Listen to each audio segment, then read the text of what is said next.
Well, good morning, everyone, and welcome to another live this morning. Hope you're having a great start to your day. We certainly are. Had a beautiful little session this morning on our private Facebook group, Rebuild Your Temple, our book club. And let's see, I want to say hello, Andrea, numero uno, on the hit parade this morning. Saying hello to you. And let's see, as you get your notifications, Lucille, good morning to you. Brahim, there he is from Portland, Oregon, and Kevin right behind him. These two guys, they must be close friends.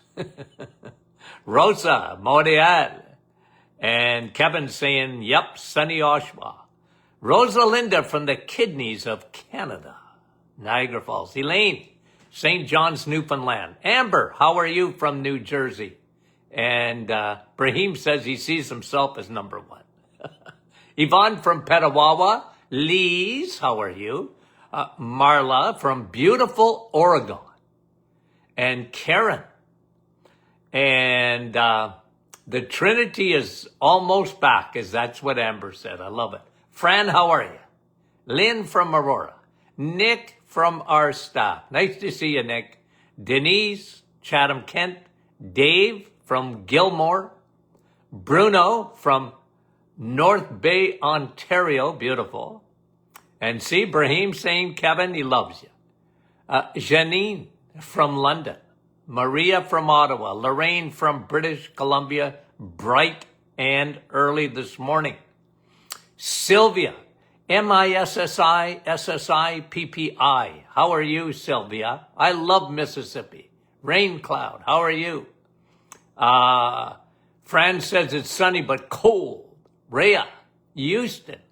Did I get that right? Linda. Went by too fast. Karen, Innisfil. Sharon from Kansas. Carol from Mount Pearl, Newfoundland. And Dennis from Norwich. Good morning to you.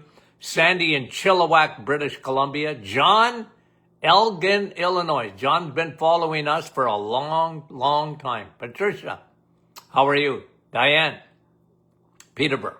Darlene, all the way from Alberta. And Etta. And Vince. Okay, Carol, the Dominican Republic. She's on holidays. Enjoy that vitamin D, the Viderma. Jeanette and Patricia, how are you? Frida, Kathy in Barrie, Ontario. Laurie, Calgary, Alberta. Dave and Helga. Mary saying hi to them. Debbie, Sturgeon Falls. Marlis from Manitoba. Doris, Yvette, New Brunswick. Guys, thank you. Hi, Milika. How are you? Ontario is sunny but cold. Heather. Heather was floating in the clouds, she said. Lorene and Mary. Gander, Newfoundland. There's Yolande. Bonjour. And Sylvie, how are you? And Sault Ste. Marie. And guys, we love you dearly. Catherine. Okay, let's get going. We got lots of questions. Hi, Joan from Blind River. Thanks for coming on. Claudette, nice to have you. Okay, let's go up to Dinah. Okay, my dad was recently diagnosed with liver, rectal, possible lung cancer. No fun. He is on DHA from your clinic and taking one a day. Get that dosage up. If you want to destroy tumors, I would get the dosage up, okay? Now, if I get a chance, I'm going to post a study that was done on DHA and becoming a tumor buster in 14 days. And it sort of acts like a Trojan horse. The tumor looking for oil, and the wrong oil, DHA, comes in, and it's a Trojan horse. Okay? Now, there hasn't been a lot of studies on this. You can't patent DHA. Now remember, DHA it's like omega-3 it's like you got different cars on the road. Okay, you got Toyotas, Hondas, Kias, Chevrolets, you name it, right? Well, omega-3's got different, like there's DHA and EPA and ALA.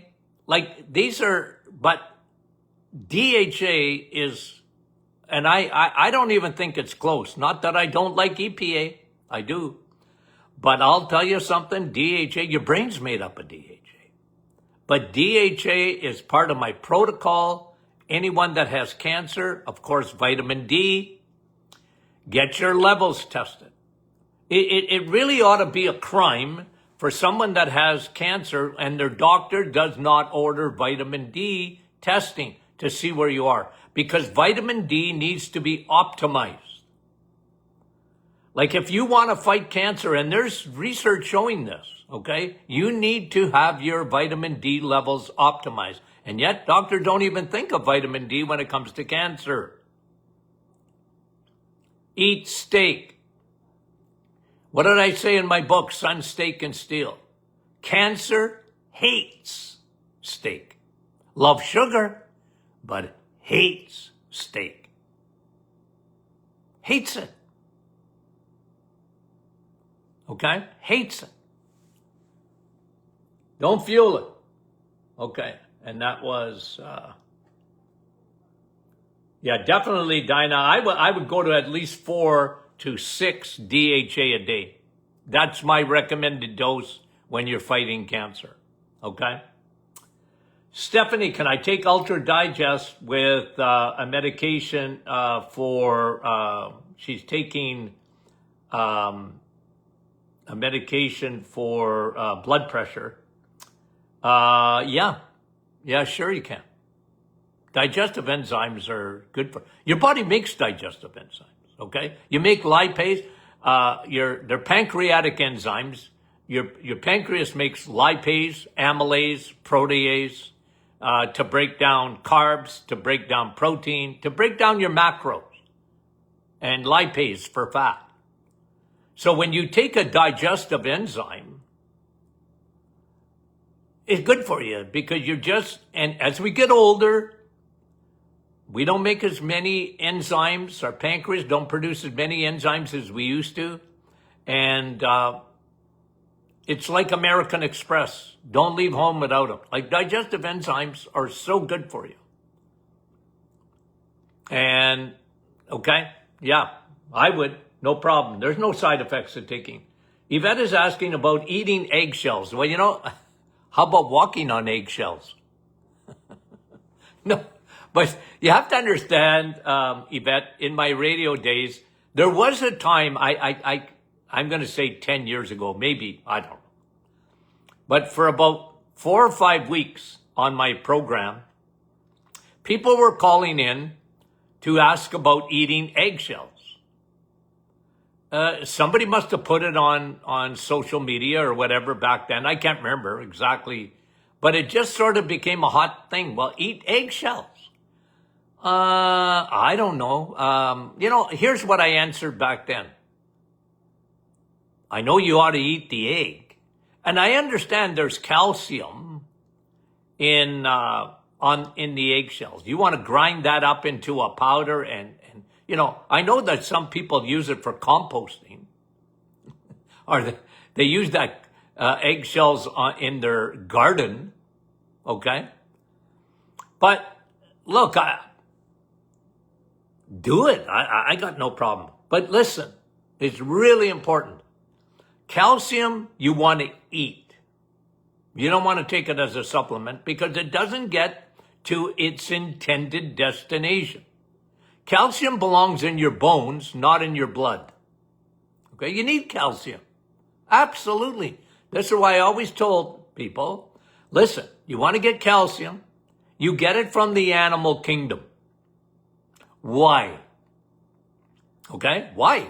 Well, because calcium in the animal kingdom, eggs, meat, and cheese, is delivered, or it comes to you with what you need with calcium, and that is vitamin K2.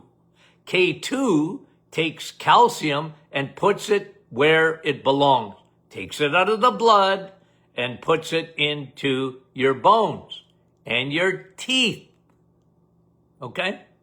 So this is why I always say I never wanted people to take a calcium supplement. You don't need calcium. You eat it. Don't need it as a supplement. You need vitamin K2. That's why we put K2 in our vitamin D. Okay? But when you're eating steak, you got calcium. Did you know you had calcium in steak? Yeah. Did you know you have calcium in eggs? Of course you did. Did you know you have a lot of calcium in dairy? This is why I don't want people to ditch dairy. I want them to switch dairy. Like you don't need to be drinking no milk. Okay? What's the little asterisk when I say milk? Don't go to the grocery store and buy milk. You don't need it. Why do you have it? But if you have a cow in the backyard, go for it. You can drink milk. Okay? Otherwise, drink water and coffee. But calcium, okay, when you eat God's food, eggs, meat, and cheese, butter, you know what? You get calcium with vitamin K2, the way it's supposed to be. Okay? Man thinks they're smart. Okay? You need calcium. Osteoporosis, I heard it 1,000,000 times.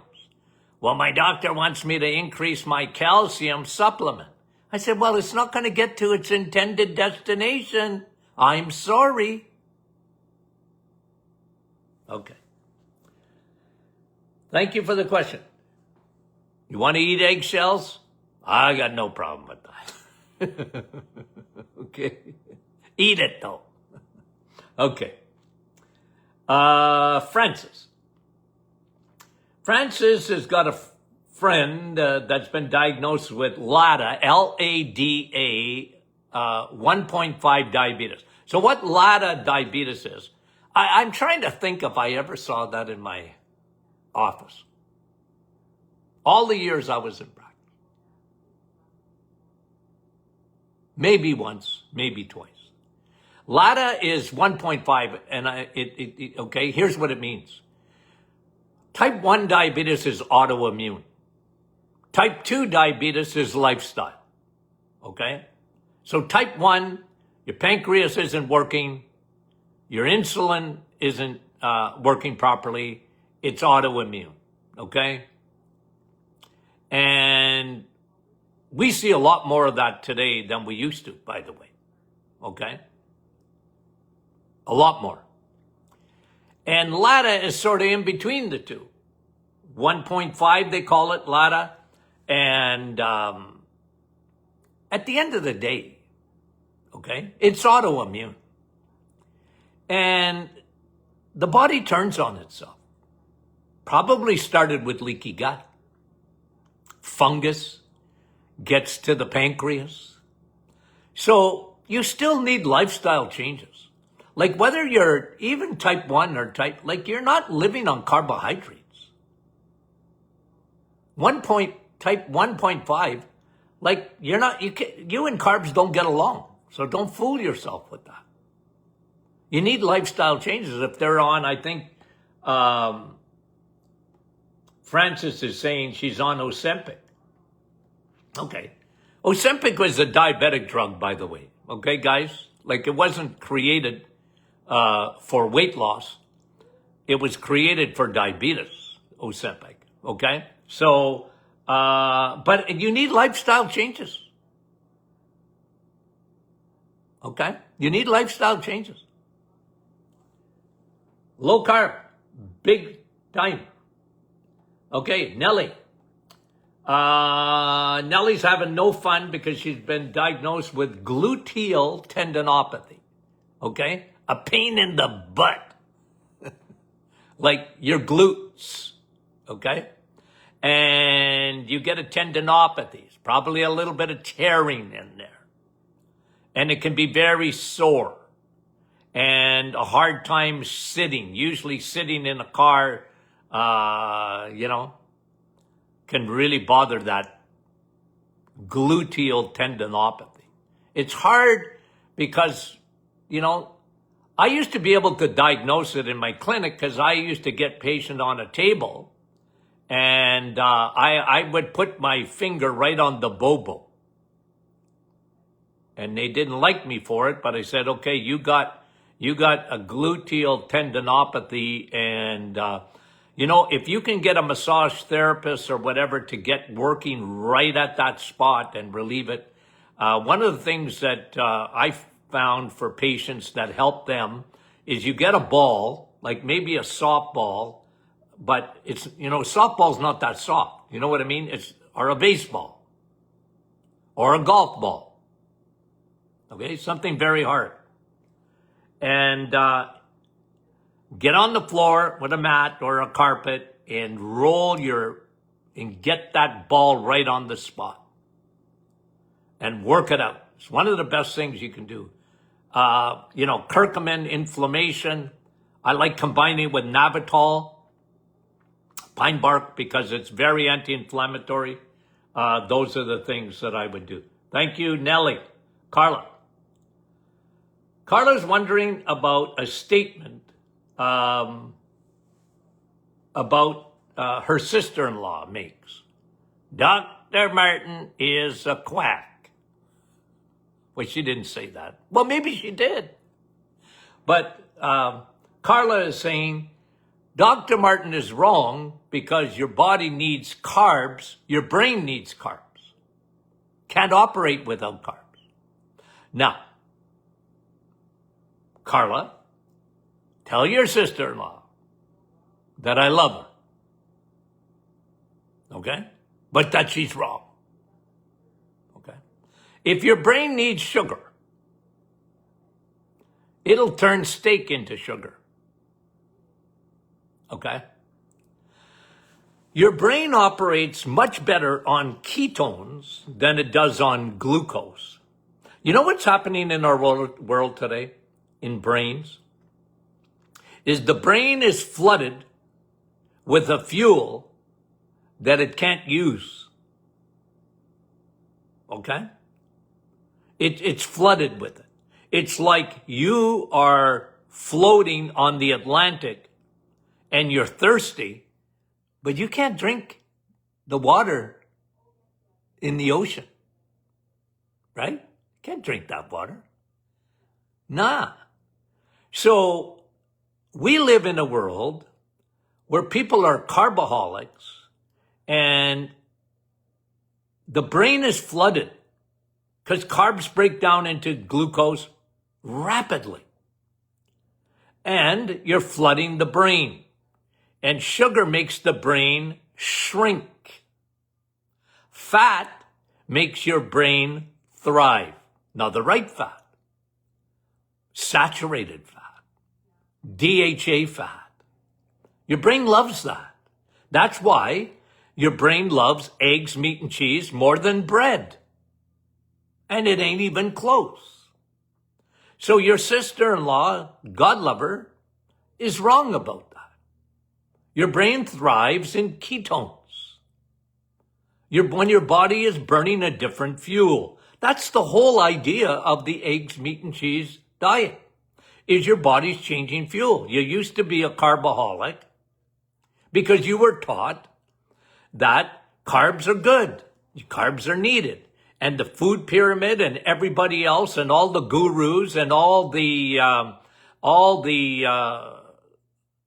so-called experts were telling you that you need carbs. You don't need a lot of protein and fat because fat will make you fat. And fat will clog up your arteries. And yada, yada, yada. Well, they weren't right about that. They were wrong about it. And I've been screaming about it for 50 years. Remember, I got trained by my daddy. My daddy was a diabetic. And he said, son, it's sugar diabetes. And you know what Alzheimer's is? It's type 3 sugar diabetes. Sugar is not what you need. You don't need sugar. You need fat and protein. That'll give you ketones, and your body will thank you. Your brain will thank you. Look, I mean, I know I go against the grain, but I've been preaching this for a long. Am I saying you're never going to have another carb the rest of your life? I'm not saying that. We're carb loaded, and the brains are suffering. Your brain is suffering because of it. I.e., look at the difference today compared to what it used to be, the increase in mental health issues. 50%, we read the statistic the other day, 50% of adults will get a mental health disorder diagnosis in their lifetime. Look at Alzheimer's. Look at dementia. Wrong fuel. Wrong fuel. Okay. I get adamant about it because, and Carla, I was going to say I was going to get a migraine. But I love the question. It's a good question. How do I answer my sister-in-law? Okay. Linda, my question is about A1C. I love A1C. I love that measurement because it's an average of your blood sugars over 3 to 4 month period. What happens? How do they measure that? Well, sugar attaches itself to hemoglobin in your red blood cell. They can measure it. How much sugar is attaching to your hemoglobin? It glycates the hemoglobin. Sugar destroys, guys. I've always said that to you. Sugar is toxic. It's toxic. Ask a diabetic. It destroys. It destroys red blood cells. It glycates them, the hemoglobin, where your red blood cells are carrying oxygen. So that's why I love A1C. I love that test. Okay, so here's what the question was. Okay. Linda. We love Lindas, by the way. Okay. We love Lindas and we love Larry's. I had my A1C tested at 6.0. It's too high. You and carbs, Linda, don't get along. Don't fool yourself. If your A1C is 6, it's too high. You're on the Titanic. You got to get off. So don't fool yourself. You and carbs don't get along. You got to get your A1C down to, I like 5.4 or lower. Okay? Because when it's above 5.4, you really have metabolic syndrome. Okay? Now, doctors, they don't worry about it because, 6 is a little high, but they don't get too uptight because all they're waiting for, they wait till you're a diabetic. And then they react to it. But 6.0, Linda, is too high. So keep working. Eggs, meat, and cheese. Lower your A1C. It's really important. Okay? It's a beautiful test. And it don't lie. Okay. That's why I used to tell my patients in the office all the time. Oh, I got your A1C. It ain't lying. You're on the Titanic. We're not going to worry about the deck chairs too much. We're going to worry about getting you into a lifeboat. Okay. Judith.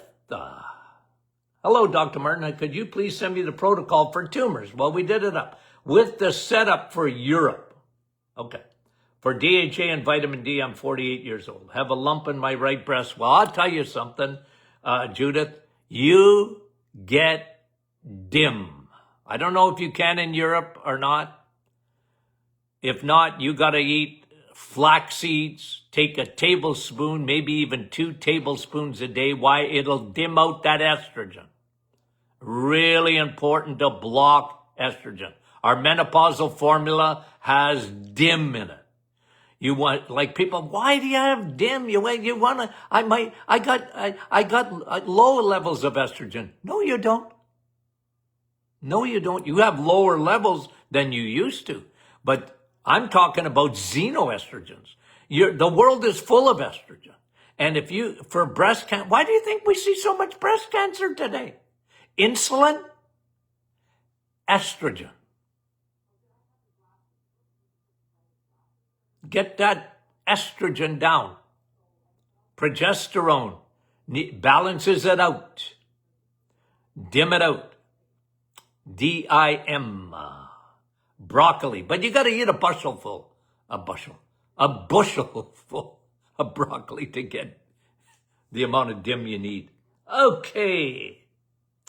Thank you, Judith. High probability of a malignant tumor. Well, get at it. And don't feed the bears. Don't give there's yeast in there somewhere, guaranteed in that tumor. Don't feed it. High DHA. I would do, 1 gram, 2 grams. I bet 3 or 4 grams a day of DHA. Mary, is it possible to cleanse the liver from cirrhosis with a 30-day reset? Well, if liver has become cirrhotic, now listen, this is really important to understand. Your liver is so capable of regeneration. It's one of the only organs in your body that can regenerate, okay? So there's always hope. Cirrhosis is very advanced, okay? Fatty liver, you can clean that up for sure, 100%. Because you just get on the eggs, meat, and cheese, and your liver empties itself. Because remember what causes it, okay? Fructose, alcohol. That's how you get cirrhosis. You pack the liver up, and the liver becomes sclerotic. It hardens, and it doesn't work properly. Now, I would do the 30-day reset. Absolutely you should. I've seen miracles happen in the liver because the liver is the organ that regenerates. It is so essential to your body that God gave it the ability to regenerate. Kidneys, not so much. Liver, yes. Okay. But yeah, do the right thing and no sugar. That was Mary. Thomas, he's got familial hypocholesterolemia. Oh, give it to medicine to give it a big name. You got a high cholesterol. That's all right, Thomas. I'm not worried about you. Okay? Now, I can't give you medical advice to go against your doctor's advice. I can't do that. I just give you generalities. Like familial hypocholesterolemia. Does that make you more susceptible to heart disease? No. They say it does, but statistically it's not. And their solution is to put you on a statin drug. It's in their DNA, guys. In medicine, statin drugs is in their DNA. I mean, they got the can't help it because they're programmed. They're taught. Cholesterol, bad. Familial hypercholesterolemia, Dr. Martin. It's familial. Yeah, I know. I got familial diabetes coming out my wazoo. But genetics load the gun. Your diet pulls the trigger. Lower, not your cholesterol, lower your triglycerides. That's what you got to look at. Look at your lipid profile. You know, they made LDL the boogeyman, and now they're into APO and small particle and larger particles, and they get into weeds to keep you on statin drugs. You think statin drugs, do you think the makers of Lipitor and Crestor and Zocor and the rest of them, do you think they're going to give up on their cash cow? They hoodwinked the whole world. And cholesterol is the boogeyman. I don't see that. You want low triglycerides and high HDL. Diet affects that big time. So, I realize, they scare the living life out of you because they tell you you're at high risk for a heart attack or a stroke. And I don't buy it. I'm sorry. I just don't buy it. It's not been my experience. And if cholesterol was at the root of heart disease, can I say something? We'd have got rid of heart disease. We would have got rid of it. Why? Because statin drugs are the most prescribed drugs in the world. Hasn't even made a dent. Heart disease is worse than ever. We spent a couple of days this week talking about chronic disease. And what's the problem? Why are the statistics so bad? It's frightening. Why do 93% of the population have trouble with metabolic syndrome, which is, by the way, high triglycerides and low HDL? The people that live the longest have the highest cholesterol. Your brain is made up of it. I just don't understand why you want to lower that. I don't want to lower my brain cholesterol. Fathead. Cholesterol is a yellow, waxy substance. So it got a bad rap. Look, it's clogging your arteries. Why would you blame the police if they're at the crime scene? Why would you blame the firemen? Because they're at the fire. Cholesterol, your body, it's in every cell in your body. Cholesterol is made to transport. It goes to the scene. It's going through your arteries. Why is it going through your blood? Well, it's a carrier. It's got wagons. You ever seen those trucks that got 2 trailers in the back of them? Okay? That's HDL cholesterol. Carries your hormones. Ladies, a lot of women have very low cholesterol. First of all, because they don't eat it. They like their salad.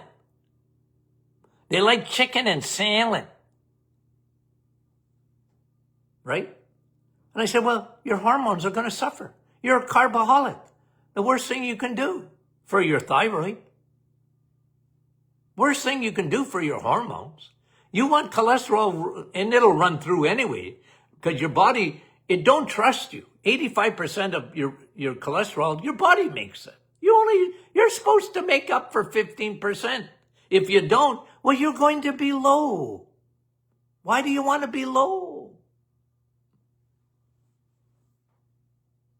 And the other wagon at the back is to take triglycerides and bring them back to the liver for processing.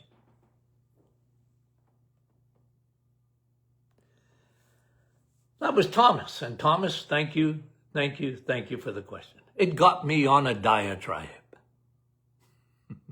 I can't help myself. I'm so opinionated. Okay, let's see. Can we get through this? Probably not. We're going to have to do some Monday, I think. Okay. Louise is asking about basal cell carcinoma for her husband who is 86. I wouldn't worry about it for 5 seconds, Louise. Basal cell carcinoma. Okay? Unless it's really bothering him.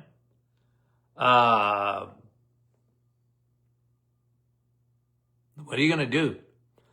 Like, they want to take it off. It's be minor surgery. I'm not worried about basal cell carcinoma. Or, like, it ain't going to kill him. So you got to make, get his vitamin D levels up real good. Get his immune system up real good. And, Louise, you can't make me worry about it. That's what I'm really trying to say. Okay? Okay, Colette. Colette, I'm going to get a migraine. I'm going to get a migraine. Because and you know what? I want you to answer. Hey, listen up, folks.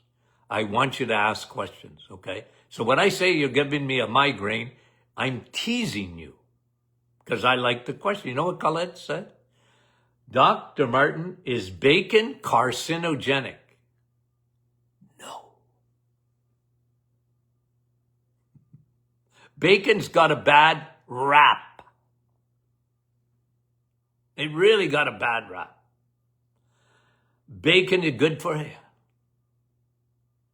Well, Dr. Martin, look at the saturated fat in bacon. No, the fat is oleic acid, the same oil that's in olive oil. Is olive oil good for you? You bet your boots it is. But so's bacon. It's very low carb. It's high protein and high fat. Do I like that? Yeah. You see, I don't like carbs and fat. That's a donut. That's rat chow. When they want to fatten up a rat, you know what they do for in the laboratory? They give them rat chow. Well, you know what that is? Like a donut, a modern made donut. Okay? Carbs and fat. No. Bacon is protein and fat. Very, very good for you. Start your day with bacon and eggs. Your body will thank you. It'll tell you, you know what? I like that fuel. Is that ever good? And bacon tastes good. I had patients, okay, in the office, just to tell you sort of like, okay. What am I going to eat, Dr. Martin? I said, you like bacon? I love bacon. And then they put their hand up and they go, Dr. Martin, my doctor said. I said, no. Your doctor didn't take any nutrition. They don't know anything about nutrition. They didn't study nutrition in medical school. And I got, I don't know how many thousand hours of nutrition. So I'm going to tell you the truth. Do you like bacon? Yes. I said, eat lots of it. It's good for you. Do you hear me? You like bacon? Yes. Every day. Can I have it every day, Dr. Martin? Yeah. Twice a day. If you want. It's got lots of calories. Who cares? You'll find yourself full. They've tested this, guys. Fruit Loops against bacon. Test it. Fruit Loops or oatmeal, your blood sugar skyrockets. What goes up must come down. And within a few hours, you know what? You're hungry. Bacon, okay? Your blood sugar stays level. You don't have a spike in insulin. And your body, you know, a few hours later, you're not hungry. Satiety. Filled. You're not hungry. It's so good for you. So when someone tells you, don't eat bacon, run, Forrest, run. They don't know what they're talking about. Well, Dr. Martin, it's processed meat.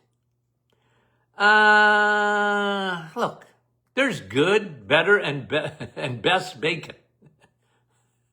Okay. Bacon is good. Enjoy. It's like coffee, guys. Like all the years of coffee, I have to limit because my doctor and I can't have coffee, and I hear it's bad. I hear it's acidic. I hear it's this, and coffee is diuretic, and that's a I heard it 1,000,000 times in my office, on my radio show, and on my podcast. And I kept saying, it's a gift of God. Enjoy it. You mean, Dr. Martin, I can have coffee? Yes. Yes. Yes. It's good for you. Where did you hear that? Right here. Bacon. Good. Good. Eat fat, get lean. I wrote a book. Eat bacon. It ain't calories. Okay, I'm going to stop there because, yeah, I'll stop there because I ain't getting done with all the questions. We're almost there, though. Like, we got through it.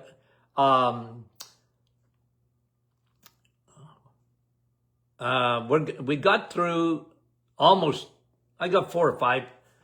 So we'll continue this on Monday, okay? Lord willing. Now, guys, see what happened here this morning? There's no question that's not a good question. Ask your questions, okay? I get a little bit carried away at times, but that's me, okay? That's me. Okay. Guys, thanks for coming on this program, making it this a success that it is. We love you dearly. Talk to you soon.